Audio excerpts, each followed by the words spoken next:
দেখেন আপনারা তো বিশ্বাস করবেন না, মনে করবেন যে চাপা মারতাছি। দেখেন কতটা রিস্ক নিয়া মানুষ জীবন মৃত্যুর লড়াই। এইখানে যেই পাড়া দিবে সেই কিন্তু যে কোনো মুহূর্তে পড়তে পারে। আমার এই ভাইটা অল্পের জন্য বেঁচে গেছে, না হইলে এই স্রোতের ভিত্তে পড়লে কিন্তু আর বিশ্রায় পাওয়া গেল না। তারপর রিক্সা আছে, এখন আমি যে কেমনে পার হমু সেইটাই হইলে সবচেয়ে বড় কথা। আপনারা দোয়া করবেন আমি যেন পার হইতে পারি। এরকম বিপজ্জনক অবস্থায় কিন্তু আমি আর কোনো সময় পড়ি নাই। তাহলে এই যে এক পাও দু পাও করে কিন্তু আমি সামনের দিকে বাড়াচ্ছি। আর দোয়া করবেন আমার আল্লাহ, তুমি রহম করো আল্লাহ, এরকম ব্যাকওয়ার্ড এলাকা আমি জীবনও দেখি নাই। আচ্ছা, আপনাদের এই রাস্তাটা এই মানে কত বছর যাবত এরকম, এই যে এরকম ভোগান্তির অবস্থার ভিতরে এখানে কোনো উন্নয়নের ছোঁয়া কি লাগে নাই? অনেক দিন ধরে একই অবস্থা, প্রায় যখন আমরা অনেক ছোট, প্রায় আচ্ছা ধরে অনেক আগের থেকেই একই অবস্থা। আসসালামু আলাইকুম ওয়া রাহমাতুল্লাহি ওয়া বারাকাতুহু। অত্যন্ত গুরুত্বপূর্ণ একটা ভিডিও নিয়ে আপনাদের মাঝখানে হাজির হয়ে গেলাম আমি শাকিল খান। সারা দেশে নাকি উন্নয়ন আর উন্নয়ন, বাংলাদেশের যেখানে গেছি সেখানে উন্নয়নের ছোঁয়া পাইছি, কিন্তু বৃহত্তম ময়মনসিংহ নেত্রকোনা জেলাতে আইয়া আমি কোনো উন্নয়নের ছিটে ফোঁটাও পাই নাই। কেন পাই নাই? আপনারা বলবেন যে মিয়া মিছা কথা কোন, বাটবাড়ি কোন, নেত্রকোনা 10টা থানা সব জায়গায় উন্নয়ন।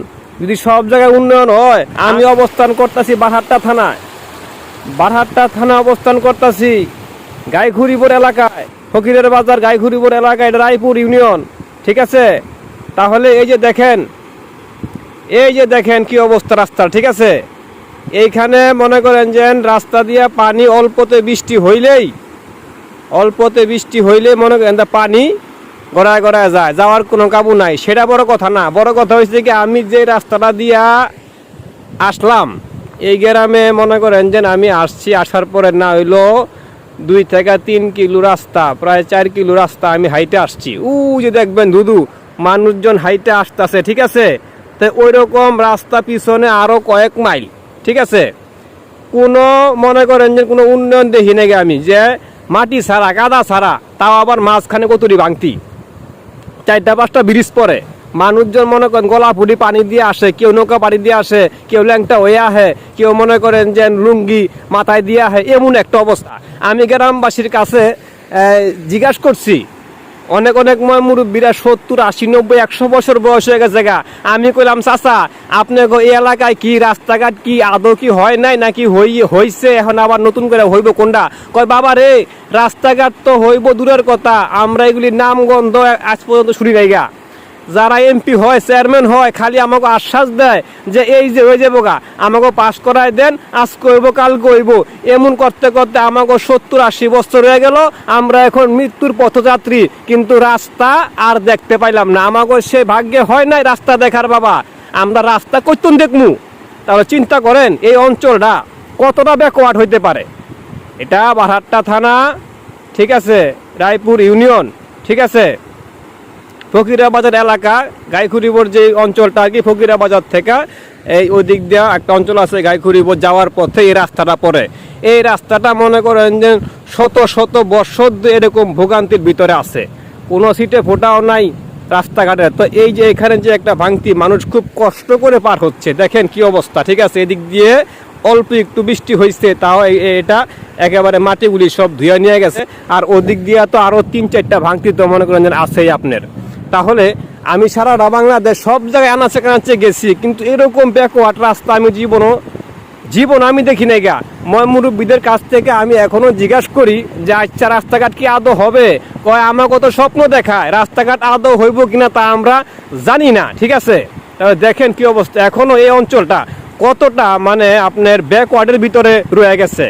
তাহলে উন্নয়ন যে বলা হইতেছে, তাহলে কোনো ছিটা ফোটা কি এখনো আছে? নাই। এই যে দেখেন আরেকজন ভদ্রলোক আসতেছে, ঠিক আছে, তারা কতটা কষ্ট করে রাস্তাঘাট পাড়ি দিয়ে তারপরে তারা এই রাস্তাগুলিকে মানে 3-4 মাইল রাস্তায় এরকম যদি একটু জিজ্ঞাসা করি। ঠিক আছে, আচ্ছা দাদা ভাই, এই এলাকার সম্মানিত একজন লোক বাসিন্দা, আচ্ছা আপনাদের এই রাস্তাটা এই মানে কত বছর যাবত এরকম, এই যে এরকম ভোগান্তির অবস্থার ভিতরে এখানে কোনো উন্নয়নের ছোঁয়া কি লাগে নাই? অনেক দিন ধরে একই অবস্থা, প্রায় যখন আমরা অনেক ছোট, প্রায় ধরে অনেক আগের থেকেই একই অবস্থা। আচ্ছা আচ্ছা, ওনার কাছে জিজ্ঞাসা করলাম, উনি বললো যখন আমরা ছোট 20-22 বছর ধরে এই অবস্থা, আর মুরব্বীরা বলতেছে 80-90 বছর হয়ে গেছে, আমরা বুড়া হয়ে গেলাম, তারপরে কোনো উন্নয়নের ছোঁয়া নাই। এই যে আমি এই অঞ্চলটার ভিতরে আসছি, আসার পরে এরকমই দেখতাছি। আসলে এই রাস্তা কি হওয়ার সম্ভাবনা আছে?